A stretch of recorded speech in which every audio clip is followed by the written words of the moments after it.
This question about relearning is interesting because that's what I'm busy with this week.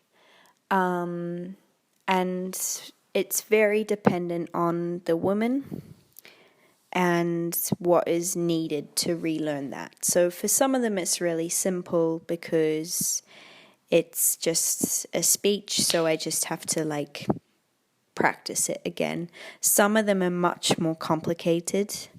Like Anna Van Sherman is a really hard one to relearn.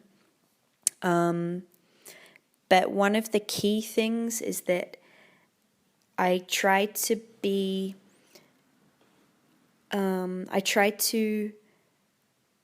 respect the document that I made for her. So if I learnt, for example, Nally Bly, the one I talked about before, connected to journalism, because that one was made through film, it's okay for me to relearn it through film.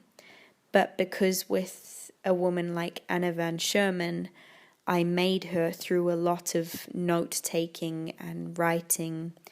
She was the one where I made a dictionary for dance. So I took a piece of writing that she wrote about women and their right to learning and education, because I think she was the first woman in Europe to go to university. So I took this text of hers about women's right to education, and I turned every single word into a movement. So I made like a dictionary of movement. And to do this, I took lots and lots of notes. So I didn't really record it all. It's all recorded through writing. So when I relearn her, I try to also do that, learn it through the writing again. But the interesting thing is that the more familiar I am with this solo, the quicker I can relearn it, but also the easier it is to just rely on my memory. But what's interesting there is that the more I can rely on my memory, it's potentially a problem because I won't necessarily be doing it exactly as it should be done. Memory implies that you will forget some things, so some things will be left out. And this will mean that over time the solo will naturally change from what it was when it was created.